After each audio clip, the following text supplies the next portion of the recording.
అయ్యా జగన్మోహన్ రెడ్డి గారు, మీరు సిద్ధం సభలు కాకుంటే ఏ సభలైనా పెట్టుకోండి.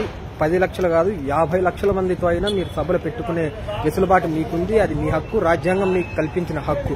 కానీ ప్రజా రవాణా వ్యవస్థను పూర్తిగా రద్దు చేసి ఈ రోజు మీరు ప్రజల్ని, సామాన్యుల్ని ఎంత ఇబ్బంది పెడుతున్నారు. ఒక రాజకీయ పార్టీ మీటింగ్ కోసం జాతీయ రహదారి మొత్తం మూసేసి డైవర్ట్ చేసి వందల కిలోమీటర్లు చుట్టేసుకొని వెళ్లాల్సిన పరిస్థితి ఈ రోజు ప్రయాణికులకు సృష్టించారు.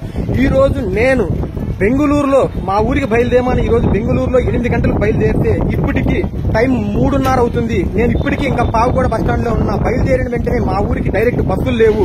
ఈ రోజు కర్ణాటక బస్సులు మొత్తం మీరు 100 కిలోమీటర్ల రూట్ ని ఎప్పుడైతే మళ్లించారో అప్పుడు కర్ణాటక బస్సులన్నీ వాళ్ళు క్యాన్సిల్ చేసుకున్నారు. వాళ్ళ సర్వీసులు మొత్తం క్యాన్సిల్ చేసుకున్నారు. ఆంధ్ర బస్సులు మొత్తం మీరు మీ సభలకు తీసుకెళ్తే సాధారణ ప్రజలు ఎలా వాళ్ళ గమ్యస్థానాలు చేరుకుంటారు? ఎన్నో పనులు ఉంటాయి జగన్ రెడ్డి. మీలాగా మాకు మీరు పేదలకు పెత్తందారులకు మధ్య యుద్ధం అంటారు. ఓకే జగన్మోహన్ రెడ్డి గారు, మీరు 6 కిలోమీటర్లకు హెలికాప్టర్లో వెళ్తారు జగన్ రెడ్డి. మేము పేదలము, సామాన్యులు, మాకు బస్సులే ఆధారము. ఈ రోజు మీరు బస్సులు మొత్తం మీరు మీ సభలకు తీసుకెళ్తే మేము ఎలా వెళ్తాం ఇళ్లకి? ఈ రోజు 4 అవుతుంది, 3:30 అవుతుంది. నేను ఇక్కడే ఉన్నా. ఈ రోజు ఎన్ని గంటలకి ఇంటికి వెళ్తానో తెలియదు. హిందూపురికి 12 గంటలకు వచ్చా. అక్కడ బస్సు కోసం 2 గంటలు వెయిట్ చేశా. మళ్ళీ పావుగోడకు వచ్చా. పావుగోడలో బస్సు కోసం ఇంకా 2 గంటలు వెయిట్ చేస్తున్నా. ఇంకా బస్సు రాలేదు. మీరు ప్రజా రవాణా వ్యవస్థని పూర్తిగా మీ ఆధీనంలోకి తీసుకొని మీ రాజకీయ పార్టీ మీటింగ్ కోసం, మీ వ్యక్తిగత మీటింగ్ కోసం, మీ ఎన్నికల ప్రచార మీటింగ్ కోసం దాదాపు రాష్ట్రంలోని 6 నుంచి 7 వేల ఆర్టీసీ బస్సులు మీ సభలకు తరలించి సామాన్య ప్రజలను ఎంత ఇబ్బందులు గురి చేస్తున్నారు ఈ రోజు.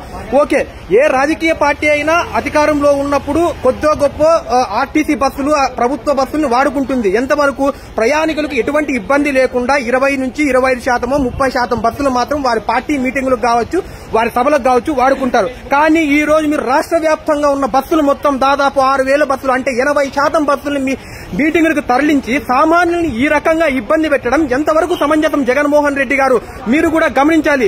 మీరు ఈ ఎన్నికల్లో ఓటమి తప్పదు. అందుకే ఈ జనబలాన్ని నిరూపించుకొని జనాల్ని తోలి బస్సులతో మేమేదో అద్భుతము, మా సభలకు జనాలు వస్తున్నారని మీరు చూపించుకోవడానికి కర్ణాటక నుంచి మనుషులను తోలి అండ్ ఆంధ్ర నుంచి మనుషులను తోలి మొత్తం వ్యవస్థను మొత్తం అష్టదిగ్బంధనం చేసేసి మీరు మొత్తం మీ సభలకి ఈ విధంగా జనాల్ని పిలుచుకురావడం ఎంతవరకు సమంజసం? మీరు పెట్టుకోండి, మీ సొంత ప్రైవేట్ వాహనాలు పెట్టుకోండి, మీ కార్లు పెట్టుకోండి.